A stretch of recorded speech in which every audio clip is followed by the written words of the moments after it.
Coming up on this week's show, the N64's answer to Tomb Raider is finally playable. Get your retro consoles repaired on the high street. And we go inside the world of Future Vision and Midway with our guest Lee Jacobson.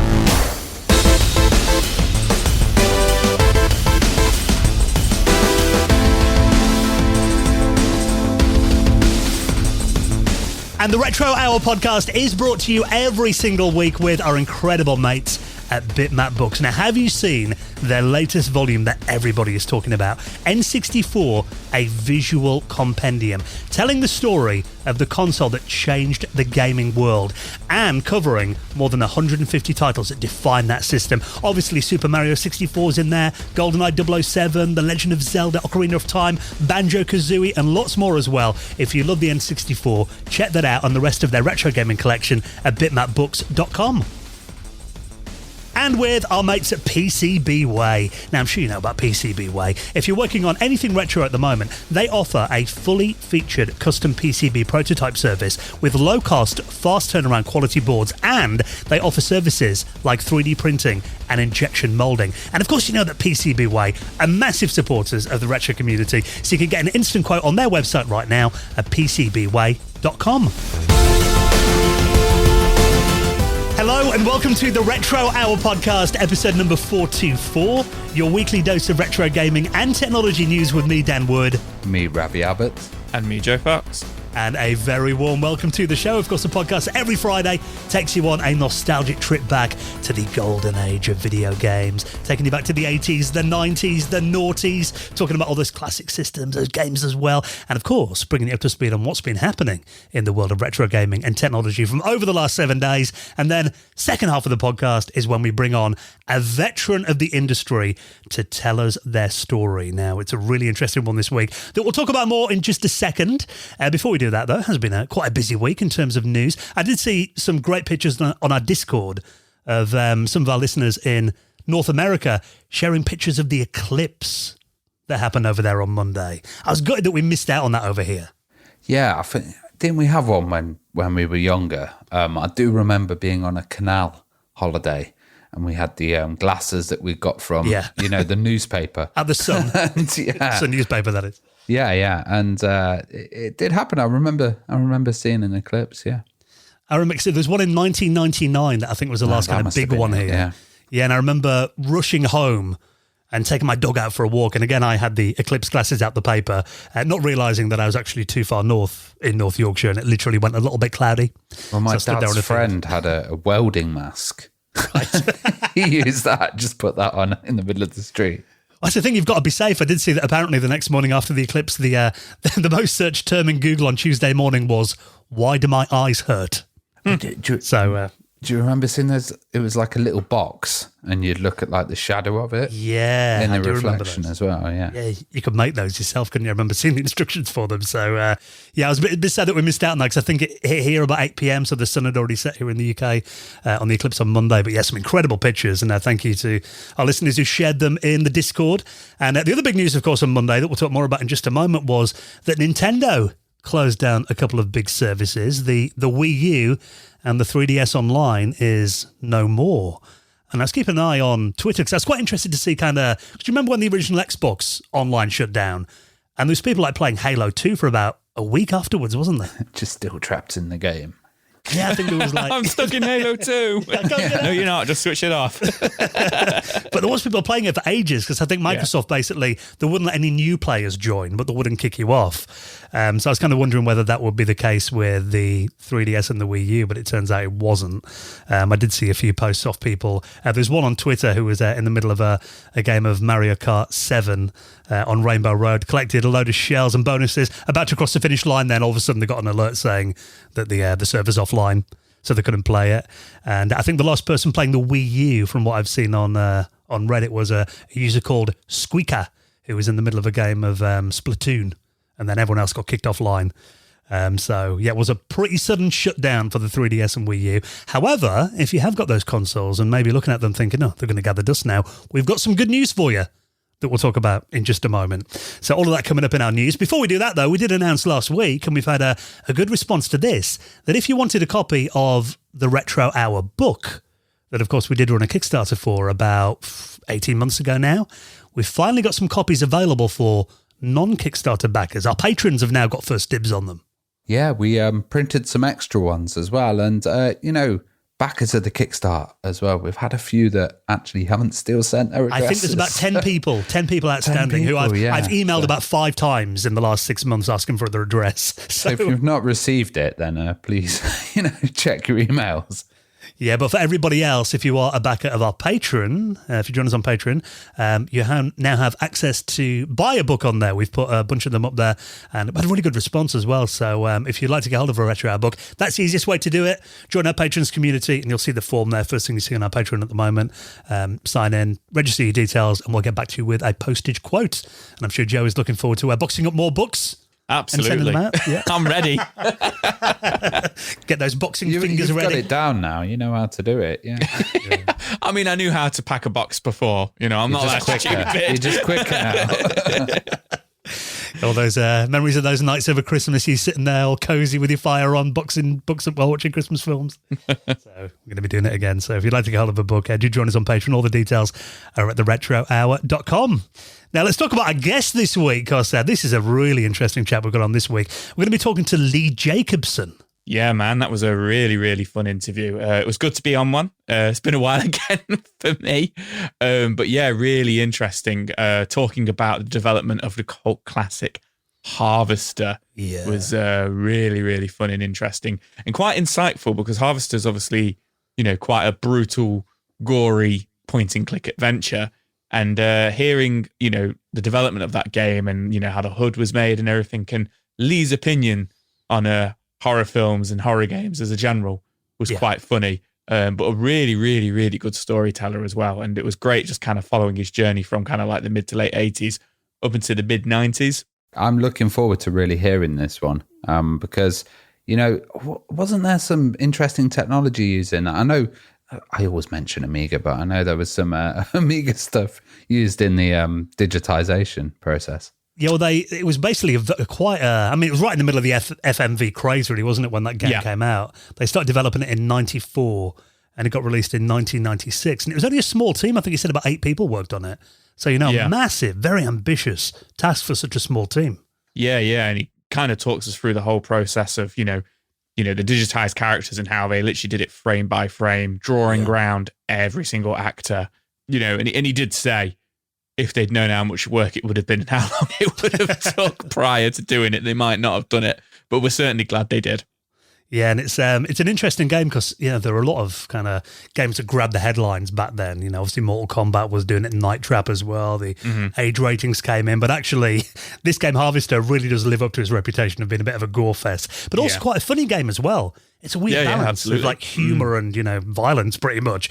So we hear all about that. And also, a game that they worked on in 1994, an FPS game called The Fortress of Radiaki.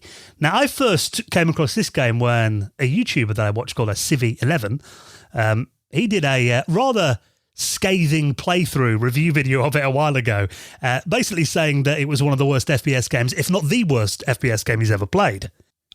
It's an interesting one, and we kind of mentioned that to Lee as well, and he laughed it off. Mentioning it. Yeah, I was a bit scared. Yeah, he took it very well, and he said, they kind of succeeded in what they wanted to do, and it looks bonkers. It's bonkers. It is bonkers, and he just said he let the team be bonkers, and they wanted the game to come across as a cheesy B movie, and he said that's what we did, that's what we managed to do.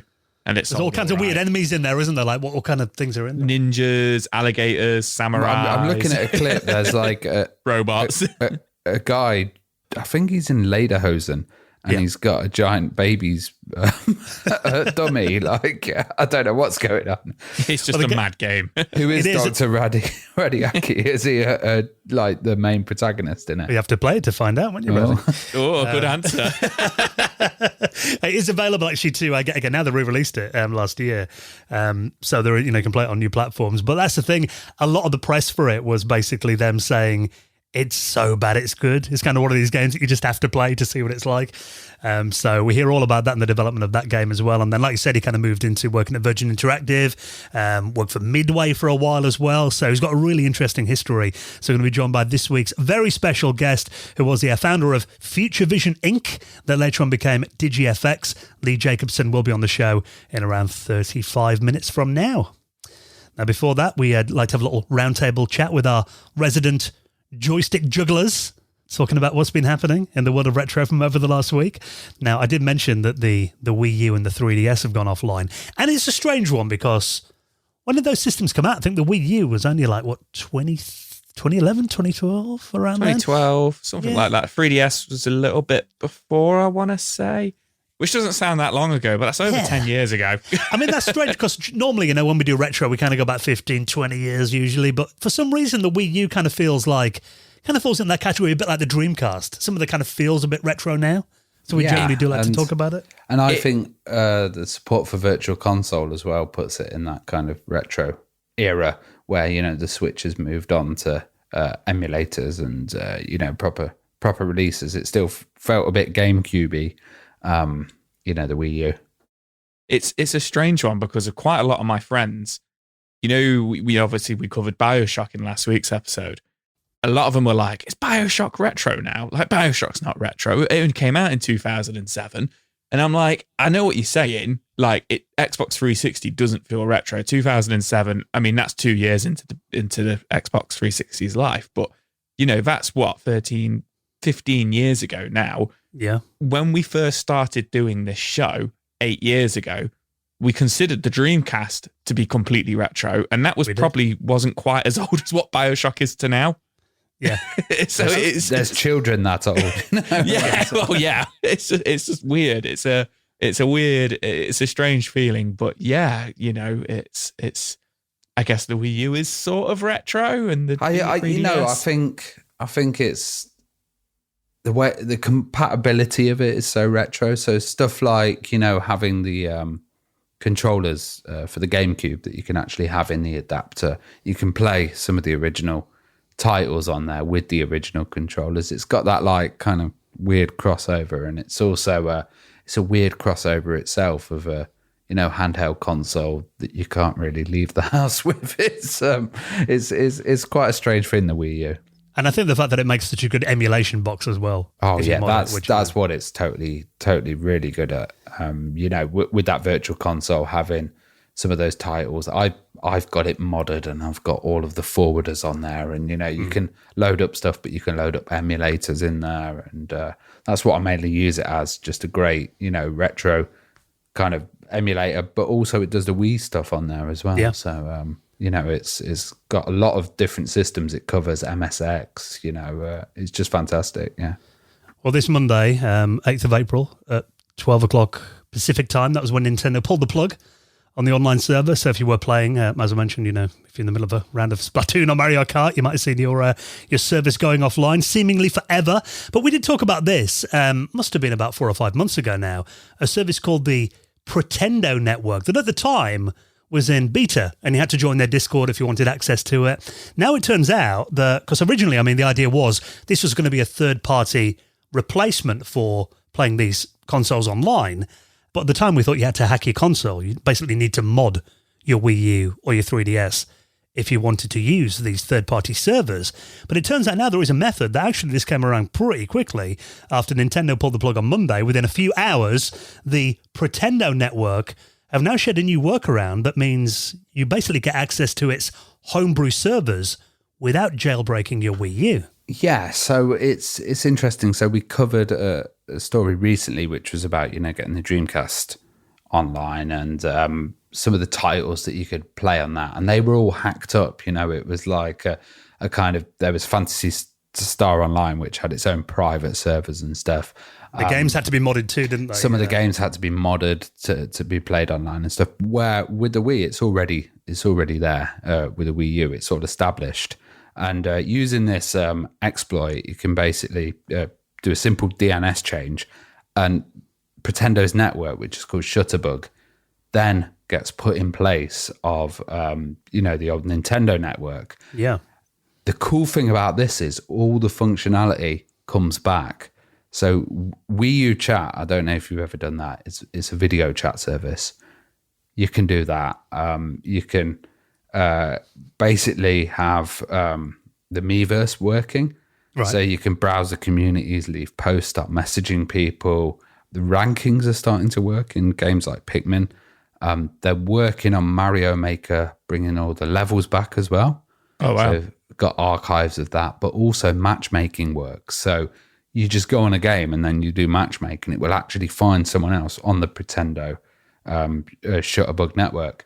And the thing about that is you need a new account. So you have your own Shutterbug account that you create, and then you can have friends on it. You can add people, and it's interesting because on the Wii U they have these like little speech bubbles on certain games, and there's stuff like in Zelda they leave like notes in the water and stuff, and this makes the games feel alive again and the kind of system feel alive and still active, which is really cool. And the fact that you don't need to, mod your Wii U, even though I've done that, you can do this exploit without any modding and just get it going again, which is really cool. I can imagine, they might even in the future be able to fire updates for the Wii U down there. Who knows, I'm sure they could, yeah. 'Cause, I mean, that's a good thing about it, the fact that it doesn't require hacking the console, because most of these normally do, don't they, when they do the third-party services, or it requires hooking it up to a PC or something and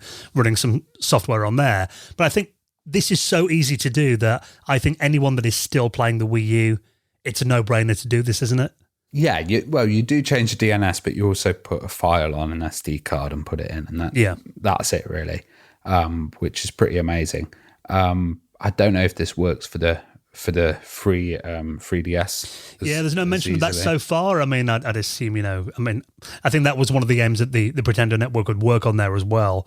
But it seems like at the moment they're kind of focusing this method where you don't need to jailbreak on the Wii U. I'm sure if they can do it on the 3DS, that'll come later. But in terms of, I must admit, I've had a Wii U since launch. I wasn't aware of the Wii U chat thing you mentioned there, the video chat. We need to do it. We need to have a Wii U chat. Didn't know that was a thing. I can draw on your face on it. It's really cool. On the gamepad. Yes. Just drawing on Dan's face in real life while holding a Wii U with a permanent marker pen. But yeah, it's great that it's come back to life. I mean, I haven't played my Wii U online probably since I got a Switch. So how long ago did the Switch come out now? Was that like 7 years? 7 years ago, 2017. Last time I played Mario Kart 8 and stuff on the Wii U. Have you played them more recently than that, Ravi? I mean, is there still many people online? To be honest, I only get my Wii U out when a new cool mod arrives. Yeah. The last one was installed in Vice City and Sonic Mania, and I was like, oh, wow, this is on the Wii U.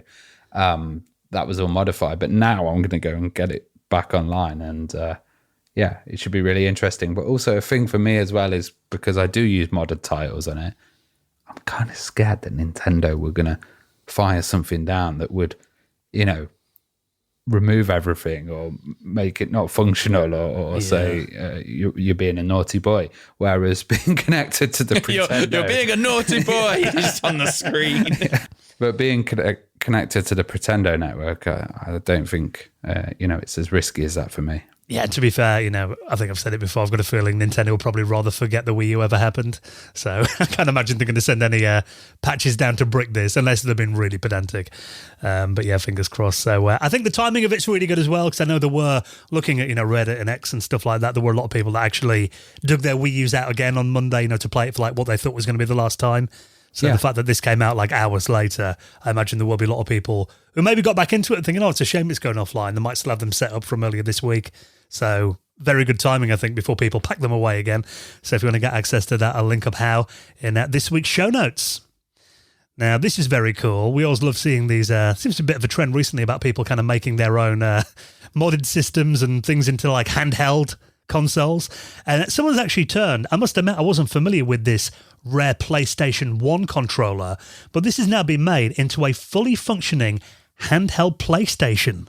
Yeah, so this, it's a weird controller, isn't it? It came out in 2000, not long before, the PS2 came out. Yeah. And it's, at first I thought this controller came with a screen built in, but it doesn't. It's imagine it's so hard to describe, but it's kind of like it's for Game of Life. Right. Okay, that makes sense. Yeah. So it's like a roulette wheel, Yeah. basically, that you spin and you do the little color selections on. But you're right, it is completely bonkers. Takara were the company that released it. Right. Okay. So it's kind of like palm size, kind of hand size, and it's a square, and then it's got, like you say, the big spinning, colourful wheel at the top, and then all the buttons are on the front of it. There's no analog sticks, so you've got your D-pad, your square, triangle, circle, X, and then the L and R buttons. They're buttons rather than triggers, and they are just on the faceplate, like of the controller, aren't they? So it was used to play the Game of Life, the board game, was it? Yeah, and I could imagine it'd be good for something like Wheel of Fortune, but I don't think it had the compatibility with it. Yeah, but it seems like a really rare controller. Like, this is the first time I've ever seen it. I saw it earlier this week on Instagram, and I didn't watch it because I just assumed it was like a fake AI, image, or it was just something somebody had made up, not realizing that actually what the reason this is going around is because a user, now I'm gonna butcher this, a modder called Hario Sato has modded this from Japan. Yeah, from Japan, Yokohama. He's put an LCD screen in there and essentially put a PS1 in there, made it a fully handheld PlayStation 1, complete with modded L&R buttons on the back, L1, L2, etc. on the back, fully working, as well as memory card slots on the bottom, which is just insane because it's a tiny little thing, isn't it? Yeah, it looks nice as well. I mean, obviously the fact that you had that roulette wheel in there, it means a screen has to be round. So I'm wondering if you're playing some games, I mean, is stuff going to be kind of cut off the edge? That reminds me, though, of the PlayStation design, having that round disc on it, and kind of fits quite well. Yeah, it fits quite well. The screen itself is actually square within the round circle. So he's just going to put this. I see like a star field in the background. I guess that's just kind of where that's just a bezel. Yeah, right. Yeah, it's not the actual screen. Bit of glitter, Dan. Yeah, looks nice. Yeah, stuff. It looks good, but he hasn't got. Unfortunately, it's not big enough to obviously have a disk drive in there. So I assume there is some sort of Raspberry Pi in there, kind of I think hardware-wise, he must have interfaced it with the actual controller, and then he's got something in there. I haven't seen many details of what's in there online. But, I can't imagine it's original PlayStation hardware. It's got to be a little emulation box. Yeah, more than likely. The controller, but looks very cool. I think. That's it. The only thing I'm looking at is it would be nice if the screen did fill the entire circle, but then obviously, like I said, you're going to get parts of it'd be like cut off. Then playing on a Teletubby or something. Yeah, I kind of like it. It's great. So just about basically he charges it via USB-C as well. That's cool. Yeah, and it looks very cool. I think I love these little kind of handheld mods. So it is definitely one of the slicker ones I've seen, and it doesn't look like it hack it apart too much either. It looks like it's quite complete. It doesn't look like there's not all bits of plastic kind of super glued or hot glued on everywhere like some of them that we see. Yeah, no, it looks clean, doesn't it? It looks like an official product. From the all the images he's posted and everything. The back of it, the front of it, and everything. It's very, very clean. There's, like you say, no kind of visible damage or scratches or anything to it, way beyond anything. But I mean, we spoke last week about the other one, and it's like I was about to say this is way beyond anything I could do, but they're all way beyond anything I could do. Let's be honest, Joe, beyond all our skills. Yeah. But yeah, very cool. So if you want to get a look at that, I'll link that up in this week's show notes as well. Now, we always love seeing long forgotten prototypes that finally see the light of day. And it does kind of feel like the N64. We're seeing a lot of kind of lost N64 history being recovered recently. This one seems like a pretty big deal, though, because this was a game that was kind of shown back in the late 90s. I think it was originally demoed at E3 back in 1999. And then it was in development until 2000, 2001, when I believe it got abandoned. But it actually looks like this could be, they were describing it at the time as the N64's answer to Tomb Raider. And I've got to say, this looks really good.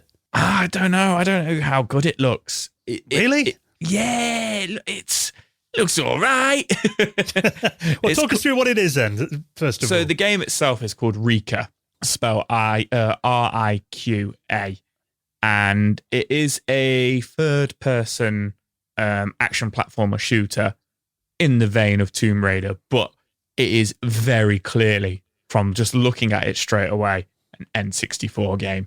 You know, N64 games have that look about them. It very much, to me, looks a little bit like Jet Force Gemini.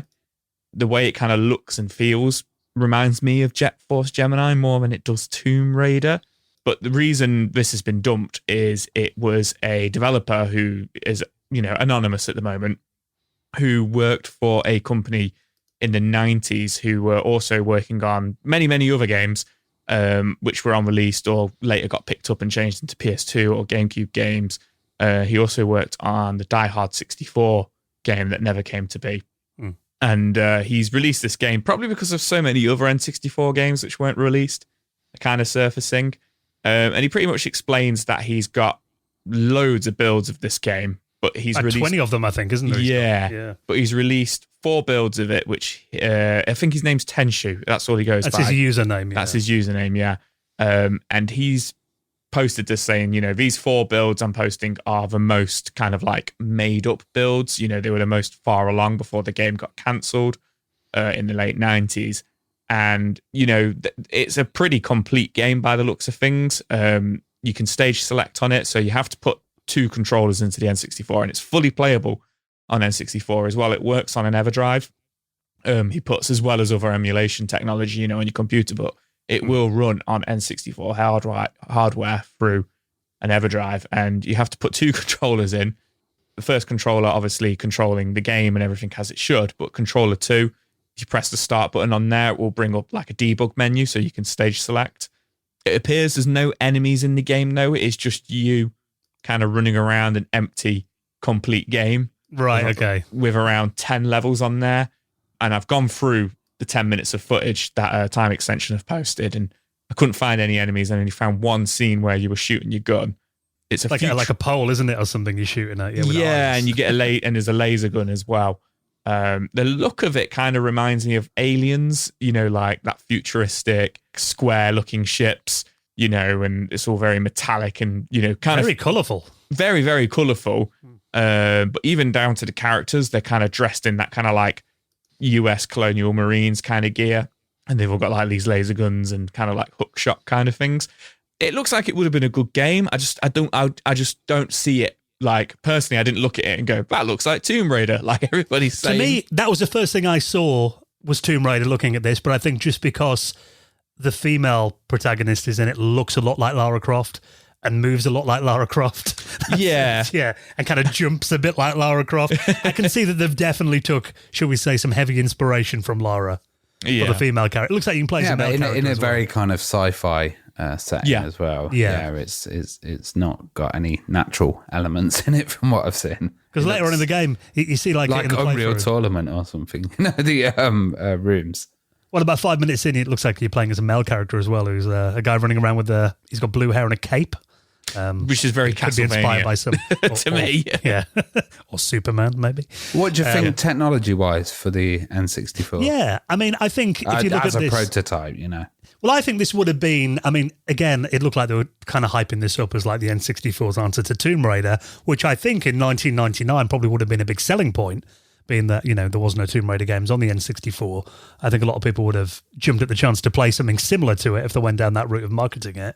It looks like there's quite a few frame drops there. It doesn't look the smoothest game when you get into some areas of the game, but again, this is only prototype build. You know, they might have ironed that out in later builds of it. What do you think, Joe? Would you like to play this back in the day? I would have liked to have played it. I think in terms of, like you say, there's a little bit of frame rate slowdown and stuff in there. But in terms of graphical, capability of the game, I think it looks like it's pushing the N64 to its limit. There's not too much smear to it, if you will, and there doesn't seem to be any of that dreaded N64 fog.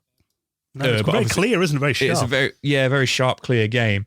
But I don't know if that's just because of there's no enemies in there, etc. At the moment. I don't know if they would have had to have changed that later down development.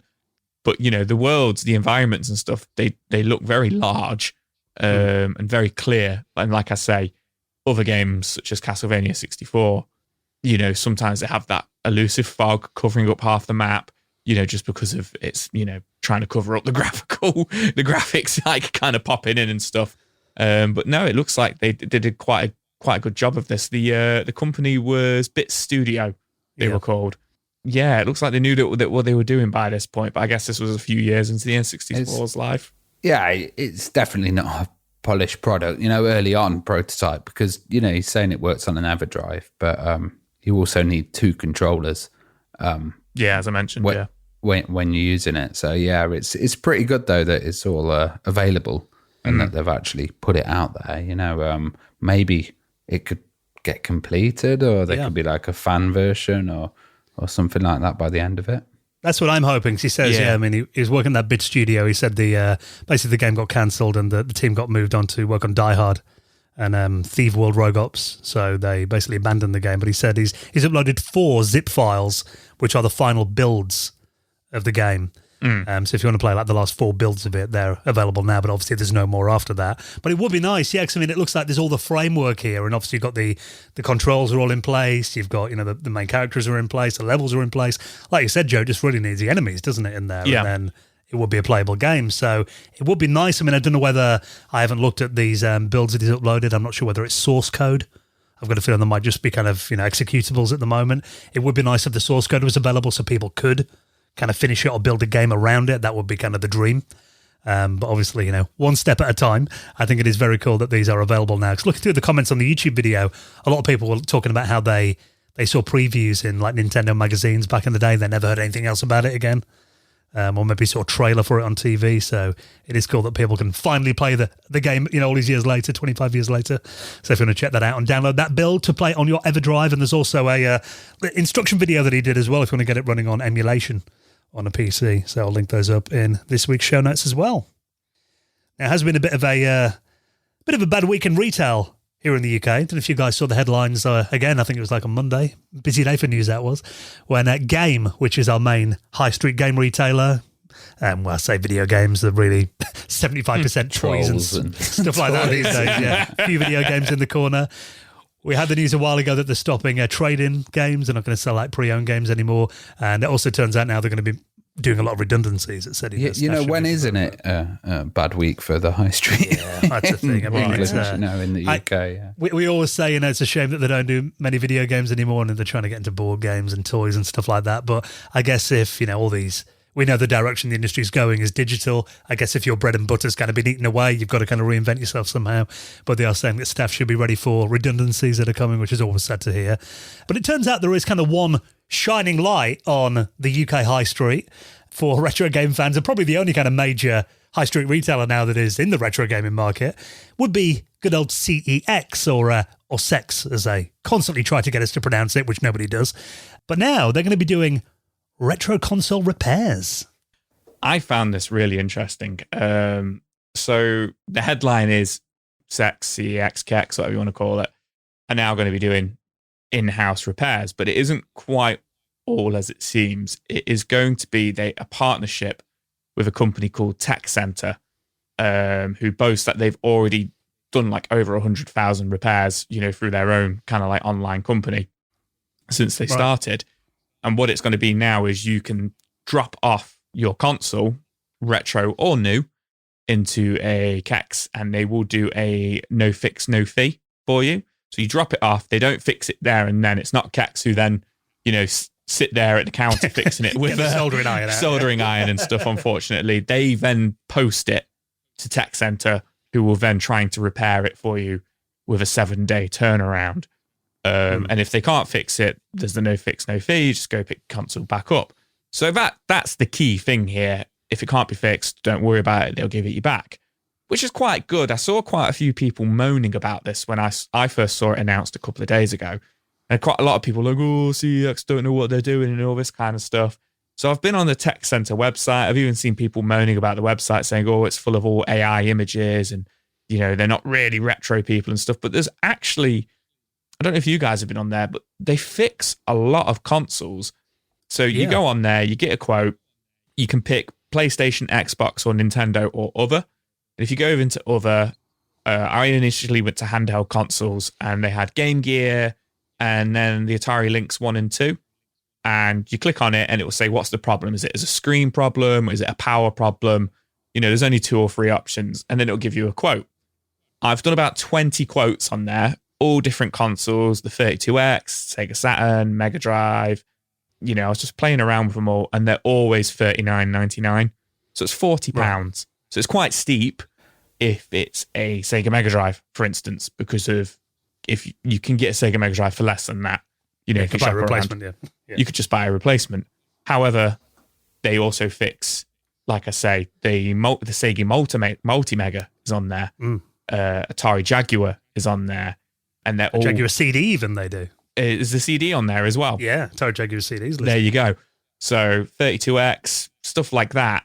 £40 might be quite a good way to get your console fixed. And if they can't, there's no fee. Yeah, it's interesting because, you know, love it or hate it, you know, sex is a kind of trade-in. Second-hand shop, second-hand porn kind of shop style thing. And, you know, some people don't like it. They think the prices are too high. They think it's smelly when you go in. It usually is, but... Can't deny that, Ravi. Can we come on? But I think, you know, it's a good thing to have a service like this on the high street. There's a lot of specialists and people that repair it and stuff and do it online, which is great. And, you know, we know about them. We'd be like, oh, yeah, we need to get the capacitors changed on our Game Gear. General public isn't going to know that. And I think it's good to offer the service. It might cut into some of those people's work, though, in that kind of like cottage industry of repairing consoles and stuff. And to be fair, you can find it on like eBay, you know, repair services straight away for like Game Boys and stuff like that. But, you know, I think this might be for someone who just thinks, oh, I want to get my Mega Drive working again. And they don't, you know about all of that, or they might not trust eBay or something like that, and then just go there and kind of get it done. So I think, yeah, it's a interesting kind of initiative that they've done. And to me, the thing that appeals to me about this is, like you said, Joe, they do, you know, I've got a Sega Game Gear that does need its caps changing. And, you know, I've got, you know, contacts that can do it, you know, that always like, oh, it's a pain in the ass to work on them. I'll do it when I get time, you know, and then it involves me packaging it up and all that, you know, sending it off. I'm wondering if I could just take my Game Gear into my local branch of CX and say, look, I want this repaired. If they would then package it up, put it in a box, send it track delivery to this service for me, then basically it takes a lot of that hassle out of it for me. And I know the fact that it's obviously a major high street retailer, they're going to be quite trustworthy. They're not going to lose it, you know. So, I mean, that aspect of it for me, it does take a lot of the hassle out. It's like getting your watch repaired or something on a high street, you know, or just getting your phone fixed, your glass replaced or something. It's just a service that you can now kind of do there, which is pretty interesting. Yeah, I like it. I think it's a good, like I say, some cheaper consoles, Super Nintendo, stuff like that, I'd just buy another. But if I was to get my hands on a Sega Multi-Mega or a Sega CD1, and, you know, it didn't work and I'd got it for cheap enough, you know, for a couple of quid, then I'd go, you know what, I'll give it a try, because if they can fix that for 40 quid and I can get something back, you know, some of these consoles are worth like 500 quid. And as you say, they're a trusted high street retailer. So you would have thought if it goes missing or anything, they'd replace it for you, or reimburse you at least. I don't know. I don't really know about that part of things, but it's definitely worth a pop. This is what games should be doing. You know, I think Game, if they want to survive, should be doing more kind of focused stuff like this. You know, more actually bothered about games than I think kids' toys and it's a weird one. Yeah. It's a weird one. Little plasticky rubbish products when, you know, you could actually re-engage with the gamers. I think CEX are really trying to not rebrand themselves, but gain the trust of the retro kind of gamers, because they've also just introduced that now with their retro games, they now post on their websites and in shop whether the games come with their manuals and, you know, the condition of them and stuff like that. So they never used to do that. It used to just be mint boxed or unboxed, but now I'll actually tell you if it's got a manual with it, which is so much better. Well, they're embracing physicality, aren't they? Whereas, you know, digital and kind of, you know, buying games that are on cards with redeem codes is kind of in game a lot, and it's hard to see where you can actually make any money. That's why they've got all this other stuff at the side of it, where CX have gone totally into the physicality, and that's what they do. It does kind of feel like they're trying to fill that hole where like other retailers, like Game Station, all that are long gone now. And obviously with Game kind of not in a good position, it kind of feels like, they're trying to make themselves kind of the go-to destination for video game fans, which I think is a good thing. I certainly do that. When I'm looking for games, it's the first place I go. Well, their other bread and butter is like, DVDs and Blu-rays, which I imagine that market can't be that big these days. Your average DVD in there is only £1 or £2. So there's definitely much more of a markup on video games and old consoles. So, smartwatches as well. There's so many smartwatches when you go in there. It's like, could be a nice, easy way to get your retro systems repaired at less hassle. So we'll keep an eye on that. And if anyone tries it out, please do let us know your experience with it as well. Right then, our special guest, Lee Jacobson, is on the way in just a moment. Patrons, keep it locked. We have got a couple of extra news stories to talk about just for you in a moment. Before we do that, let's take a quick second to give a massive thank you to a regular sponsor of the Retro Hour podcast, and that is our wonderful friends at Shopify. Now, we all get the biggest smile on our face when we hear this noise. So you know what it means? You've made a sale. You've made some money on Shopify. Now, that's the thing at the moment. It seems like so many people are starting a bit of a side hustle. Maybe you're not being happy in your job. Maybe you've left your job recently. You're thinking about becoming your own boss. Shopify is the all-in-one commerce platform to start, run, and grow your business as well. Now, they are revolutionizing millions of businesses worldwide. And whatever you sell, whether it's in person or online, they're there to help you successfully grow your business. And actually, we were talking about this before because we're going to be setting up an online store to do some of our books, to the general public soon, fingers crossed. You were talking about it for your Big Amiga show that's coming up, Ravi. You want to get one of their card readers. I lost so much sales last year because, my card reader wouldn't work. And I was just sitting there going, oh my God, I need this. So, having a kind of shopfront ready point of sale system is really important. And just not being able to think about it, just have it there and ready to go with support as well for 24 hours.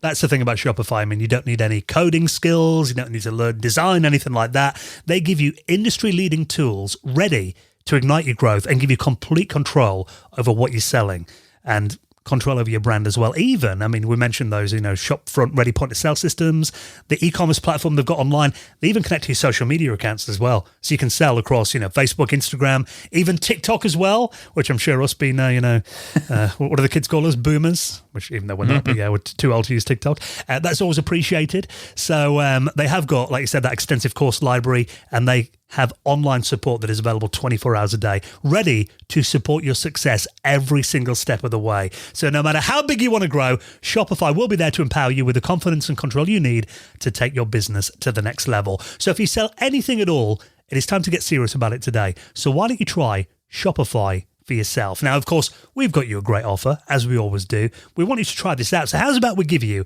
a trial period of Shopify where you can check it out for just £1 a month. That is a no-brainer. So use our link and they'll know that we sent you. You help out the podcast as well. Shopify.co.uk/retro hour. All lowercase, no spaces. Shopify.co.uk/retro hour. I'll put that in the show notes as well. And get ready to take your business to the next level today, thanks to our friends at Shopify. And get ready to hear a lot more of this. So thank you for checking out the news this week. I'll link up all the stories we talk about, of course, in our show notes. You don't have to Google around. I say for the job every week, just check your phone app or head to our website. You'll find them all there at theretrohour.com. Right then, next, going inside the world of Future Vision, Midway, lots more as well, with our special guest, Lee Jacobson. He's next on the Retro Hour podcast.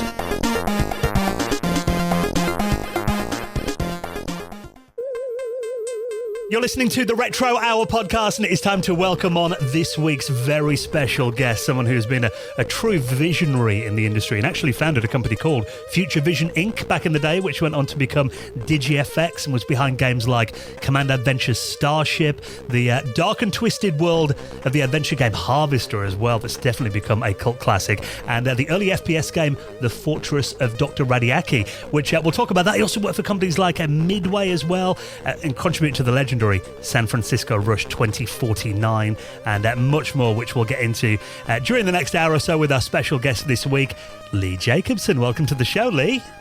Thanks for having me, guys. Much appreciated. It's nice to always chat about the good old days. Yeah, fantastic. Well, really appreciate you taking some time out. I know you're relaxing in your garden with people might be able to hear a nice little stream of water in the background as well. So it's a nice relaxing atmosphere you're in right now by the sounds of it.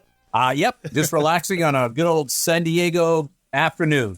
Fantastic. Well, let's get into your history with computing, first of all, because I heard that you started with the now legendary Atari 400 computer. So why did you get that machine, and what memories have you got of the Atari 400? Wow. Yeah, it's so funny. I literally, to this day, still have that beat up, broken down, that doesn't work anymore Atari 400 computer out in my garage. Wow. I've been trying to find a place that can, put it back together for me with my Atari Basic cartridge where I first started to learn to program. But, the best laid plans of mice and men, I suppose, but I haven't got around to it yet. But yeah, I was, I went to a private school and graduated when I was 16, and I was all set to disappoint my family. I was going to go fly jets at the United States Air Force Academy in Colorado Springs. And I started playing with my Apple computer at first. And then I saw, wow, here comes this computer that does a lot more colors back than the Apple did back in the day. I called it using a Gita chip, 65 CO2 processor. And were all these colors and wonderful things in games. And I really started getting into like games on the 400 back, Richard Garriott's games, the Ultimas 1s and 2s, way back in the day, right? And, the bug just hit me. And I got a computer and I got the basic cartridge and I started to code and learn. Back in 1982, 83, there were no video game colleges. Just didn't exist. Just that there was no such thing. You could learn stuff like Basic and COBOL and Fortran and all these mathematical things, but it wasn't fun, And so one day I walked in and a couple of years before that, I'd gotten an Atari computer, 2600, that everybody's got stories around, and wake up on Christmas morning and play Centipede and Asteroids and all my favorite, games. And then for Christmas, I got the Atari 400 computer, and I could not stop. I couldn't stop it. So I learned to program and learned to code. One day I walked into the kitchen and told Mom and Dad I didn't want to fly planes for a living. I wanted to write video games. Now, besides them turning 3 different shades of white, they, back then, you guys, they were on cassettes. Games were on cassettes in little baggies and 5 1/4-inch floppy disks. And it was almost like, selling a drug deal, back then in little baggies. Hey, man, I'll sell you this little copy for $5 and I'll sell you this copy for $5.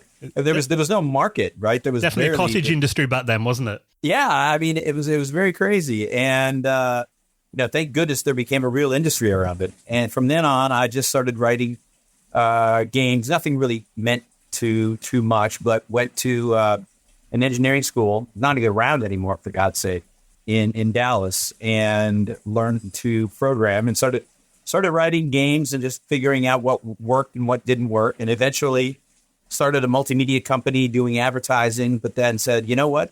I want to do a game. And we basically started building. The first game we worked on was, I'm a big Dallas Cowboy fan, unfortunately, for those of you who hate the Cowboys, called Tom Landry Football. Right. And, it was a wonderful thing back then. Of course, the games were, you can imagine, in 91, very, very rudimentary. And from that point, I just really got the bug and started my first computer company and went from there. Some games were miserably horrible. Some did better than others. Some, like Harvester, which I still can't imagine to this day, took off and became a crazy, long-selling, long-tailed game, over the years. So well, I'm quite interested in that move, because you mentioned then that you had a career in IT and systems programming. I mean, how did you kind of make the move into video games then? Was that always kind of your passion that you wanted to work in gaming? Yeah, I mean, I had to go to basic engineering school to learn sort of if then else, while then do all the usual Pascal, and coding sort of structures, right? Because all coding in engines has a framework, right? Just different syntax, right? But nothing really was geared towards, back then sprite programming or graphic programming or it was really all business engineering. But I wanted it as a construct, so I went and took the base of that, and then just read everything it could. There was a magazine back in the day called Antic, ANTIC magazine, and it always had a bunch of stuff you could type in on your computer. They were basically 10 lines of basic code in about 9 million lines of hex you type in. And of course, Wow. One wrong letter, a zero, an E or an A, and 10, I say 10 million.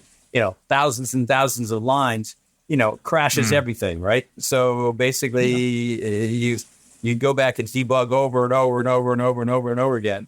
So you sort of just, in some ways, basic structures taught me how to think the right way, and then practicality of failing just hundreds of times of doing everything the wrong way led me down more of the graphics and engineering side, because it didn't exist, and that was where my passion really was. So when you founded Future Vision Inc. in 1991, what was the kind of initial vision of the company? What was your, was it, I'm just going to make some games, or was it like, I'm going to make the number one best-selling game in the next couple of years? I really wasn't that smart. I was young. We wanted to jump in. Like I said, the Tom Landry guy, my project, gave me the first entry into like the bug of doing something that comes to life on a screen. I think the next game that we had sort of decided on as a team, really as a group, it wasn't any one person's sort of vision. But I was a huge fan of top-down RTS games like Warcraft 1. I loved those kinds of games, and I loved the characters, and the more you click the character, the different sounds it had and different things. And the only, I wish I could say, honestly, guys, there was a grand plan that to be the biggest, baddest, and whatever it is, but it really wasn't. It was try to build for the first time. Can you put a team together?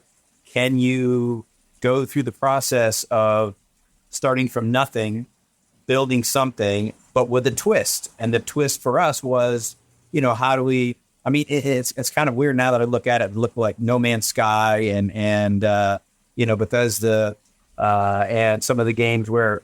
There's infinite places to go, but they simply recreate different assets, right? Back then, Commander of Starship wanted to have unlimited planets where you could fly around with your ship and do space battles, board ships, randomize the tiles, kill the bad guys, get the loot, board your ship again and go to some way out desert planet, a nice planet, all the usual sort of, trite, different environments that you have, land, take your squad, attack, take over the territory, grab the loot, rinse and repeat. But instead of just sort of, one planet, we decided our little hook was going to be, let's just make it where you can play it like forever. Let's just randomize everything all the time and keep them going. And that was just, again, there was no, I'd love to say there's a grand plan for all of that, but it's sort of just, it really is true.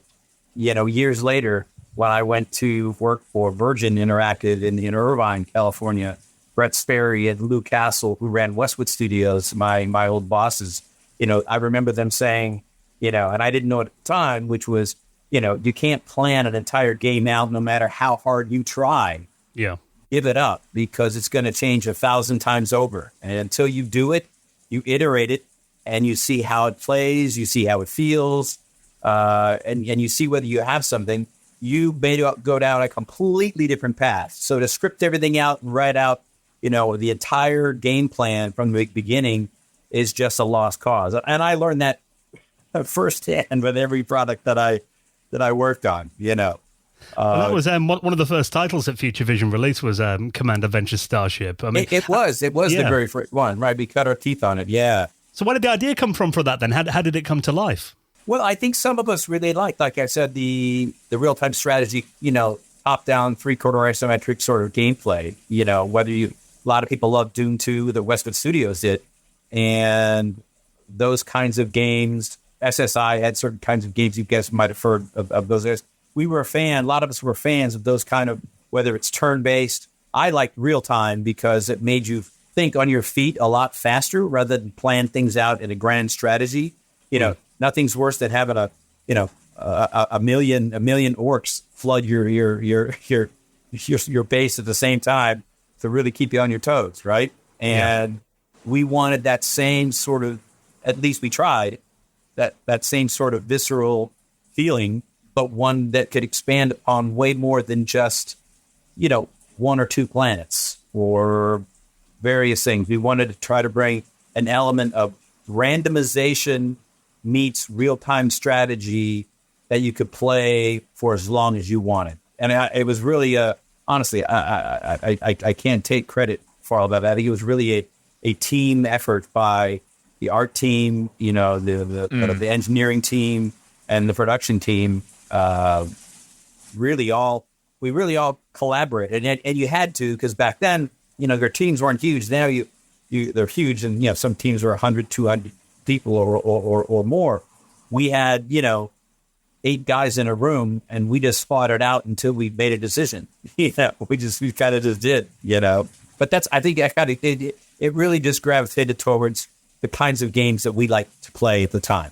You mentioned, you know, Dune 2 there, you know, having a big influence on it, and, you know, you were a fan of Warcraft 1. Did you have a big kind of sci-fi background? Were you a big fan of kind of like 70s, 80s sci-fi? And did that help kind of shape the narrative of the game? Absolutely, and I still am to this day. I literally am watching TV in the backyard here, and I got Star Trek Deep Space Nine on every day, 24 hours. Oh, nice. And then my team gives me a rough time because I have all these sci-fi shows. And it's not that I even don't know the show inside and out, word for word, for all the episodes for the past umpteen years. It's just like, you know how you have white noise in the background while you're doing other things? Yeah. Because you really don't need to pay attention to it. You just kind of have it on in the background. I've always been that way. I've always been a sci-fi nut. And yes, I never grew up, and I don't have children. So my girlfriend says, you don't need any because you're basically a big kid. And I play video games. Nice. Even to this day, I just go in and I finished Halo Infinite. Now I'm on Cyberpunk, and now I'm finished Ubisoft's, you know, Assassin's Creed. Now I should keep going. So it's you know, just something that I have always loved to do, and I think gets in your blood. I got fortunate. 100%. Well, I mean, when we move on from that game into 1994, obviously the first-person shooter craze was in full swing by then. And you released the FPS game, The Fortress of Dr. Radiaki. So tell us the story behind that title then, because I mean, obviously it was a very competitive landscape at the time in the world of FPS games. Oh, wow. You're going to the Wayback Machine now. You know, so, you know, the gentleman who was really talented that worked with me on the game, it was a group effort, but Gilbert Austin, who came from the Wing Commander Origin days back in the day, really creative guys. And he said, hey, I want to do something that's just like, and I think you might have alluded to it in your email, something that is just so wacky off the wall. In some ways, it's so off the wall, it doesn't make sense. But when you play it, you almost had to laugh half the time because it was just so funny and wacky, you know? Yeah. And I think that's kind of where the nexus from it. And out of that, of course, came ideas from the team and whatever. But I just let Gilbert go crazy, you know, with writing some cool stories and you know, stuff like that. But yeah, it was really meant to be a campy first person shooter. I look at it back in the day and I'm like, oh my gosh, I can't believe we did that. But that's the way it was back in the day, you know? It was a way to have fun in something that was traditionally not normally you'd see in a game. That's all. Do you think that helped it, you know, set it apart from the likes of Doom and kind of like other kind of Doom clones of the time? Because obviously, as you say, they were all very serious, very tough. And then all of a sudden, you've got this camp, wacky one. Do you think that helps it sell? Well, no, I don't know. I think it was just one of those. Certainly, I would have loved to have done the sales numbers that Doom did. I'd be happy with it, right? That would have been fine. I think back then, it was really more of everybody wanted to be a hit and make money in every game to make money for the team. Yeah, but I think at the end of the day, it was exercise number 2 on bringing together the team again and learning from all the failures and the mistakes that happened on the first game. And you learn as you learn and you learn. And, it just evolves over time until you say, hey, we have a product. And so, sure, I'd have loved to have been more of a commercial success, but, everybody has, winners and losers, and that's, otherwise there wouldn't be a Hollywood business, right? So, Yeah. but it was, they were fun projects to work on because it was the early days, of gaming. Again, no one really knew where it was going to go, but it was a way to express ourselves as a team and as a group, and to let out being a kid all over again, kind of thing. Well, that game was quite a mixture of action, and there was puzzle-solving elements in there as well. I mean, is that something you have to approach a bit of a balance, with those gameplay aspects to make sure that it's easy to understand for the player? Yeah, that's the goal. I mean, that's the goal. You try to do that. You try to balance it, and that's where you think this level is going to be fun. Then you go back and you play it. You realize, oh, that's the most horrible level that we ever came up with. And then you'd scrap it, and then you'd redo it, and then you'd redesign it, and then you rinse and repeat. You do it all over again until you're happy with the product. So it was always a balancing act, and I'm sure to this day, all my friends in the gaming industry, I've been doing this for quite a while. In spite of how many people talk about processes and scrums and stand-up meetings and all the different things, that people try to say they, have these refined processes of gaming, I still believe that, but there's an old saying, Jack Welch used to run a company called GE, candor in a boardroom and candor with a team and candor amongst a group is the only way you keep something great or make something great. And so we would argue like cats and dogs, this lizard ought to be green. This character ought to be orange with flame coming out of his eyes. Nobody was right or wrong. It was just an expression, a group of guys wanting their inner kids to come out. Yeah. I imagine even designing like a 3D FPS engine back then was quite a challenge. It was.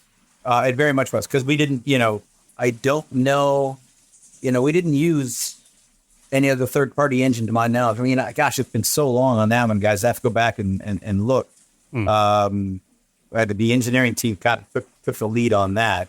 But, yeah, it certainly wasn't something that you could just grab off the shelf like Unreal 5 and slap some, assets together and have guys jumping around in a sword battle. It was all a lot different back then. And in some ways, it was a lot harder because there were no, strong tools like, Epic's, engine or Unity's engines that allowed you to easily bring in characters, behaviors, and AI and auto pathing and all the different things you can do. You had to write it off from the ground up, and there was no Visual Studio. I don't know if how old you guys are or not, but it used to use what's called, Wacom 32 C++, which is, a DOS-based sort of command language coding like in the old days.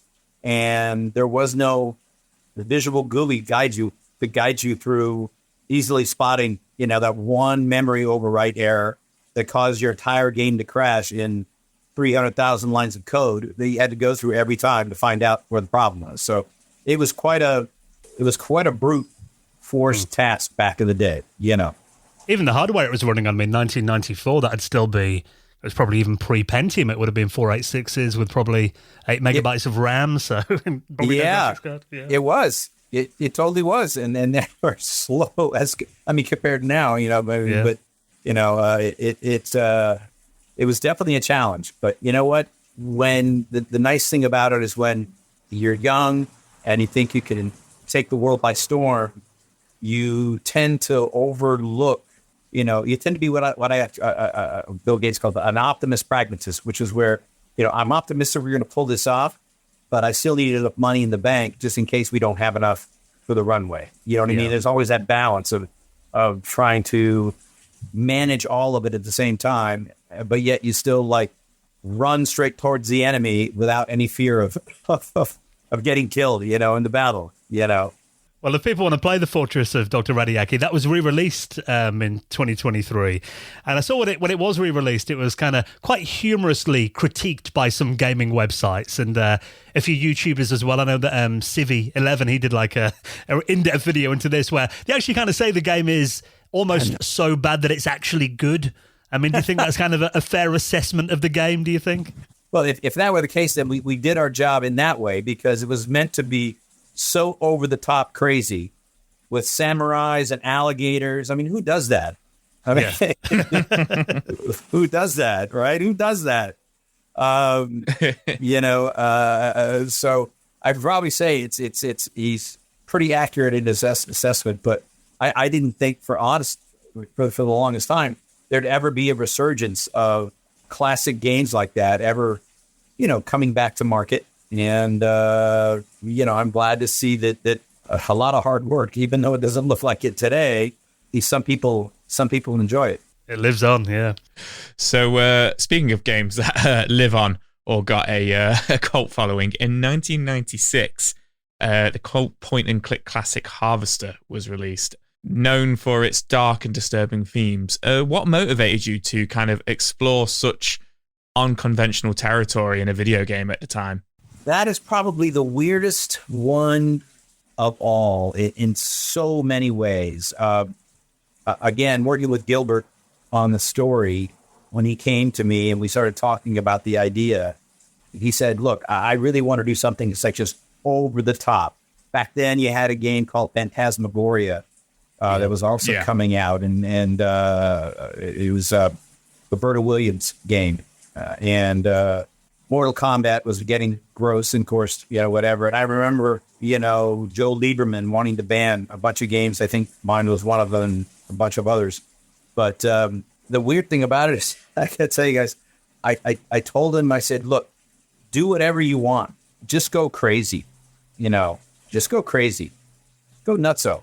I mean, just go over the top and over the moon. If we're going to do it, let's just go for broke, you know. And it was one of the larger budgets we had, and I forget what it cost, but anyway, we you know, back then, yeah, there was a lot of point and clicks. I love the King's Quest stuff and the Space Quest stuff that you know CUC had, and Sierra, and you know, the point and clicks were kind of like really good because you could tell the story in your own way and click what you want on an exam, and it was just great thought processes, you know. And I loved that kind of stuff. And some of the team did too.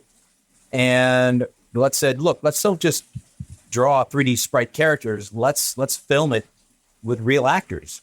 So we had a big studio in a warehouse and painted the whole thing ourselves, a green screen, huge, massive green screen, and rented cameras.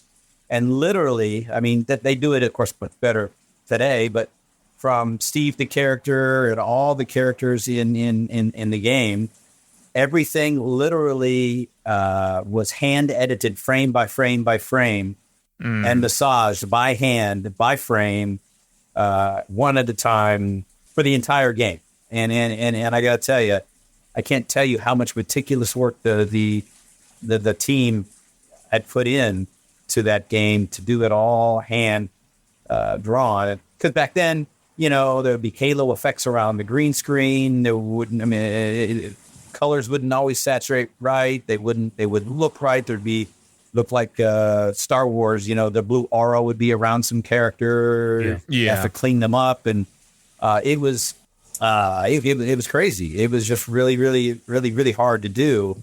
And yeah, the funny thing about it is, you're probably looking at one of the few people who has never even watched a horror movie. I've never watched Freddy Krueger or Friday the 13th or Halloween or anything like that. I just really don't. I prefer Pixar Disney movies. I just always have. So here I am, you know, producing, you know, one of the most goriest, over the top, raucous, you name it, video games at the time. never watched the Scary Movie. It was weird. I told him to just have at it. Out of it came, a lot of disturbing imagery and a lot of people, I got a lot of hate mail, or back then hate email, phone calls back then, believe it or not.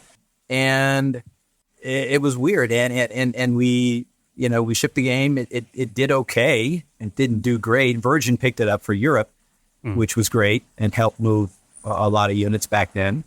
But, then it sort of just did its thing, and there was no such thing as digital distribution. So we shipped it. It did its thing. It did its run, and we were done, But it was definitely the most complex effort we'd ever done. It was definitely our biggest bite at the apple. And I always sort of, being in the game business for as long as I have, part of my job at Midway was I was basically a showrunner, right? I would go out and look at 100 games and we'd sign 3, right? And I'd take them to our committee, and then think games like The Suffering, games like Mortal Kombat Shaolin Monks, and games that, I was really fortunate enough that was my favorite part, is finding that diamond in the rough, working with the teams and polishing them and getting them to be franchises for the company. And, going back and building something like that is really, really, really probably was, the most fun I've ever had is being directly involved, as opposed to now where it's all taxes and lawyers and accountants and CPAs and all the other sort of other things that you deal with. But it was really a fun title. And what has been really surprising to me, and every once in a while, somebody will send me a message, and, right around Halloween for some weird, strange reason, they'll have entire parties built around that. They'll have T-shirts made.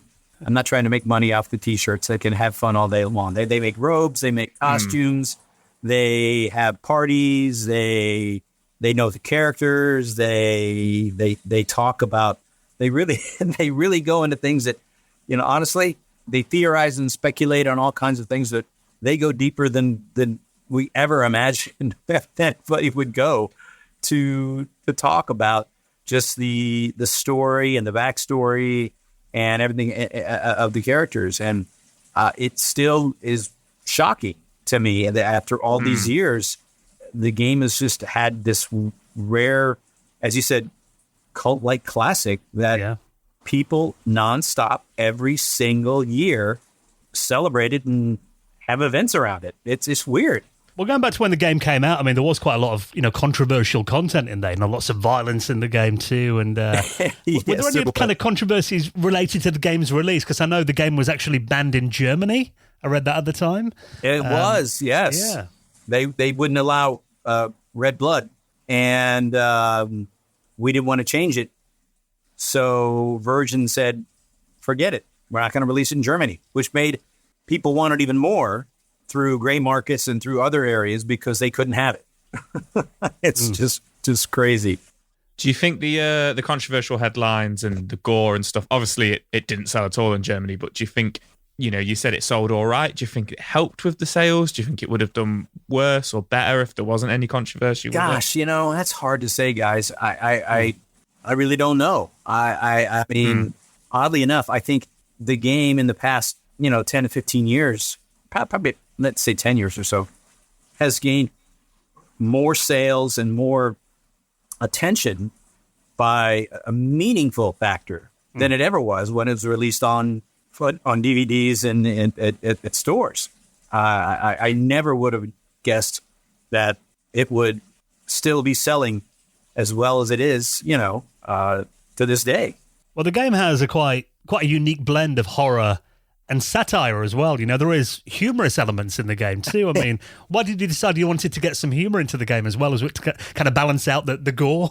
Yeah, that's it. I mean, very disturbing imagery, but with also quirky imagery and headlines that you just, I guess, to catch people off guard, catch them when they weren't expecting it. And I won't certainly go through some of the imagery.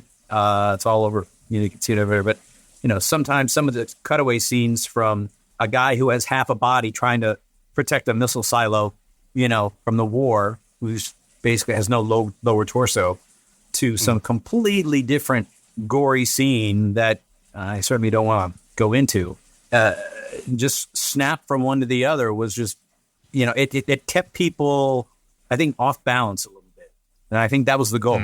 You wouldn't expect it. It's not your classic, scary ghost story kind of thing, Yeah, definitely, for sure. So how did you come up with the design of the user interface? Did you learn sort of any lessons from other companies like LucasArts or Sierra who were doing similar games at the time?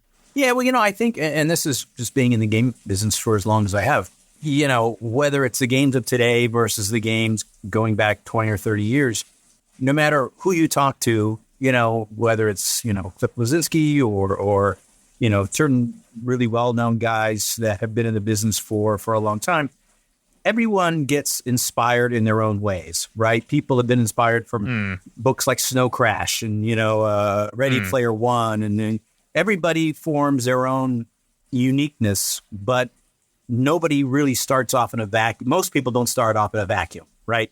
We all have this idea of what we think we like, and then we iterate it on it and build upon it. And I think one of the things that we loved about, some of the LucasArts style games with the point and clicks and the King's Quest, the Space Quests, and all the other different things was just the exploration factor of in the 2D world, right? Of having the magnifying glass, knowing that you've got to do something in the world, knowing that there's a solution to the problem, but you really have to really, really use your head to figure out, well, what is this magnifying glass? I know it wants me to look at it, and I know what it says, but how does it tie to the bigger story, and how does it weave together to make sense as part of a larger message? And I think those were easy to understand games because everybody knew how to use a mouse and how to click something. That was pretty. There wasn't a very like your WASD keys, right? When you're playing Quake, right? Up, left, jump, up, things, jump, spacebar, boom, WASD, boom, boom, kick, boom, BFG gun. I mean, if you played Quake back in the day, we'd have Quake LAN parties. You had to have your left hand and right hand going all the time. I mean, it was just no way around it, or you're dead. These games allowed people to think, take their time, and just immerse themselves in a story in a way that back then was just more of an accepted way of doing it. And I think that Harvester actually nailed that kind of UI quite well, because you think back a few years earlier when, Monkey Island, which is a game that I love, you play that today, and the interface on there, you've got so many different options like turn on, turn off, push, pull. It kind of felt like the user interface sometimes gets a bit in the way of the game. But I think by the time Harvester had come along, it simplified it a bit more and made it not get in the way of the gameplay. And we tried to basically have a contextual icon based upon what you think you could do. So if you knew you had to examine something, you didn't have to switch between a bunch of different tools. It became a magnifying glass. Yeah. If you knew you had to grab something, it didn't switch. You have to switch between, a bunch of different options. You simply had the hand and you grabbed it. You know what I mean? So we tried to do that. Again, some with success and some probably less than such. But I think in everything, people get inspired in different ways and iterate on different things. But it was just a lot of trial and error. We had a whole story that we wrote, had to rewrite, and the team just did a wonderful job adapting to, stuff that we'd never done before. Stuff that not a lot of people had done the full motion video frame by frame by frame before. Yeah. It was always hand drawn. So that for us was a huge, we had no idea what we were getting into, frankly. I think if we knew what we were getting into, we might not have done it, honestly. I guess it was utilizing new technology at the time. When FMV came along, it's like everyone wanted to do it, but obviously a lot of people couldn't. So I think the fact that you attempted it and actually released a good game using it, full motion video, I think is testament to your team's skills at the time. Well, that was so hard. Yeah. Just coming because we had to write our own video compressor, right? And we didn't use. We tried to use third parties, but coming off of a DVD-ROM at the throughput we needed to, we couldn't get the quality that we wanted to. So we had a really smart guy young guy who was just really, really good at compression algorithms and doing it. Remember, we did it all in software, right? There was no hardware acceleration. That was another big Herculean effort that we, again, had we known, we probably would have done something else. But we just jumped in head first, you know.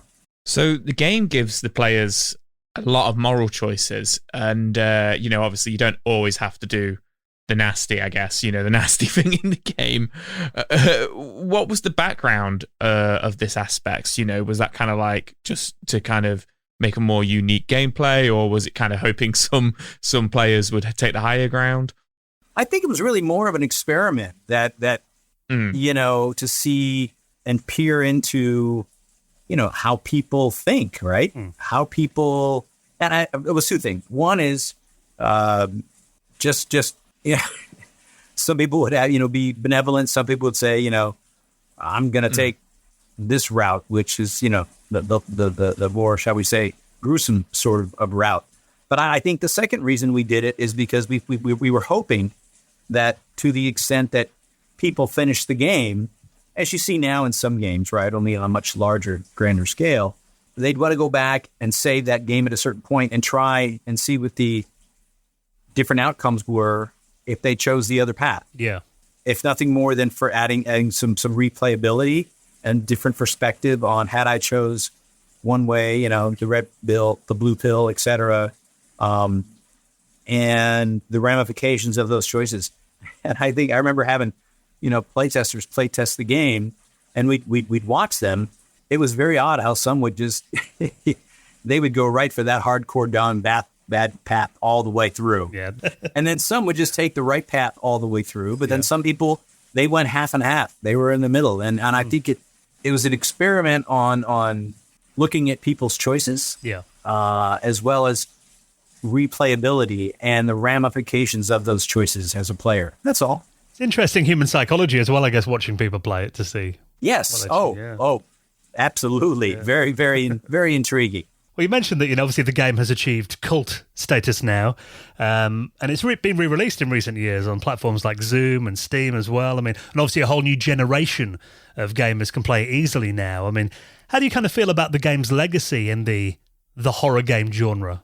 Well, first of all, I never thought it would ever be that way. It just didn't. I mean, I don't think anybody plans it out that way, at least back then. But it is nice to see. I'm just surprised, honestly. That people are still enjoying that game as old as it is. It's funny, people, and I don't look at the reviews. I've never been a review guy, really. Actually, I try to stay away from as much as I could. But every once in a while, I think years ago, I looked at some of the reviews and things on Steam, and it's funny how, if you go back, and I still have all the articles from the magazines back in the day, from places like PC Gamer and, you know, all these different sort of print publications, the game has more favorable people liking it now than they did back then. Yeah. And I'm like, well, I don't know what changed about that. The game is the game is the game, you know. Certainly, I would have never guessed in a million years people would, you know, be printing T-shirts and capes and hoods and doing crazy things and seances and shit like that, or whatever they do on the pictures I see on Facebook every once in a while. So I'm, if anything, I think I'm just surprised that it has had the longevity that it's had. And I guess it's easier today for a game to find its audience with the internet now, isn't it? And online stores, I suppose. Yeah, I guess you're right, because, you know, back then, you know, there was big publishers, you had Interplay and Virgin and EA, and there wasn't, you know, like as many there are today, right? And there's only so much shelf space. And if you weren't one of the top whatever that fits on the rack at Walmart or Game or anywhere else where you could buy your physical, you know, CDs, you're moved out for somebody else to come in. Yeah. Right. And now you're right. There's pretty much no limit. And I guess there's an audience for everything. So, but yeah, I'm certainly thankful for the fans that have played the game. It's just very odd that, you know, more people seem to like it now than they did back then. You find that with so many games these days. I know. So you made a move to Virgin Interactive in 1997. What made you make that move, and what happened to DigiFX at the time? So we were working on a new game, and as usual, when a small team happens, and then you had a funding source that runs out, I always say there's two of the most hardest things in life are, one, laying off a bunch of people that felt like family when you ran out of money as a small studio. And the second is raising money. Yeah. Two of the most painful things, and I've done them both a lot. So I think just it was a lack of funding, and we had to close the studio down, and I was done with games. I was angry. I was distraught. I didn't want to have anything to do with games anymore. I was, I went through a very rough period where, you spend a lot of time, money, and effort, including your own capital to, do things. And then you lose it, and you lose the team. And if you guys have ever run studios, it's really demoralizing. And so I went to work for ABC Radio Networks in Dallas. At the time, it was nice and safe, owned by Disney. ABC Radio was, Disney Radio was there and everything. It was fine.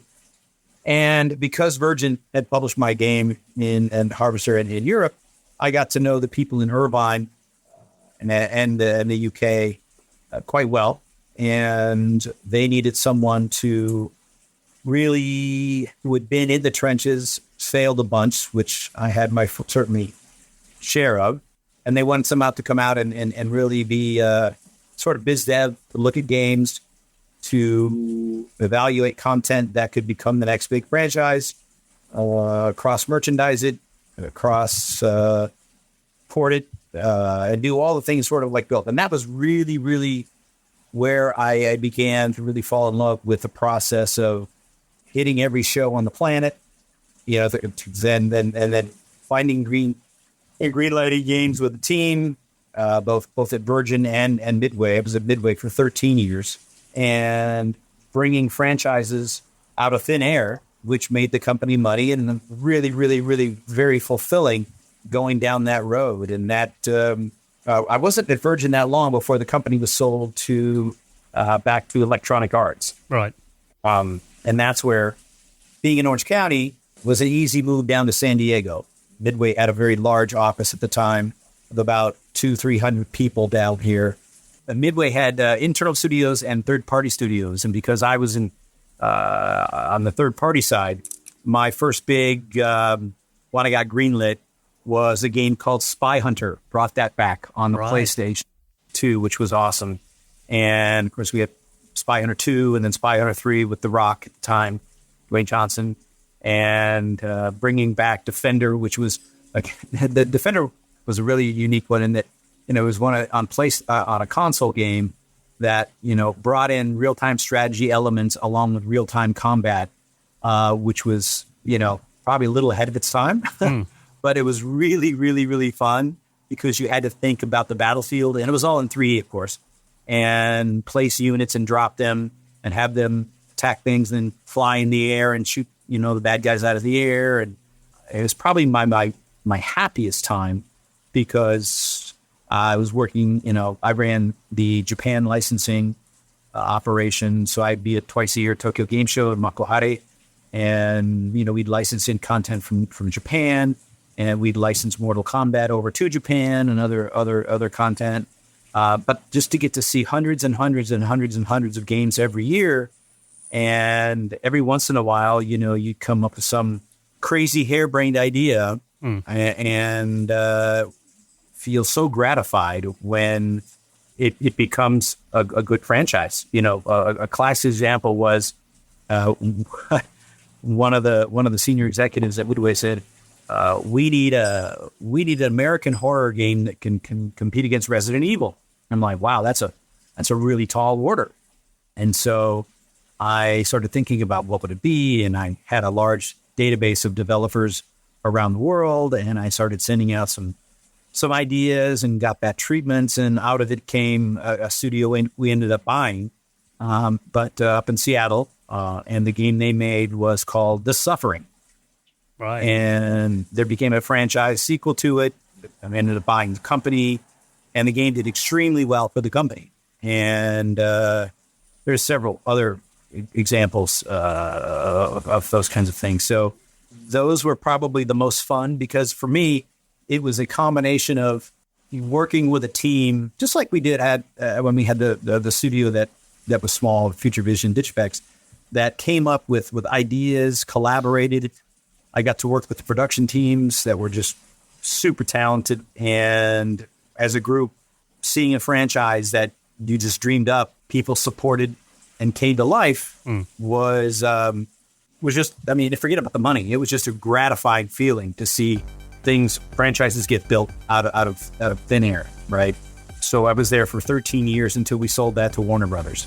Well, Lee, you've had such an interesting and varied career in the gaming industry, and as we've mentioned a couple of times, those Future Vision DGFX games, there are several of them available to play again easily on modern platforms. So if people want to check them out, I'll link those in the show notes as well. Someone might discover, hearing us talking about it, think, I've not played that before. It opens up to new audiences, and someone might find a game that they really love out of it. So I think that's awesome. And thanks again for coming on, Lee, and sharing some of your memories. It's been absolutely wonderful to talk to you. My pleasure, guys. Appreciate you taking the time to not let some of that old stuff die and keep it going. And I certainly am appreciative of it, and to all the fans and everyone else. So happy to help and answer anything I can anytime.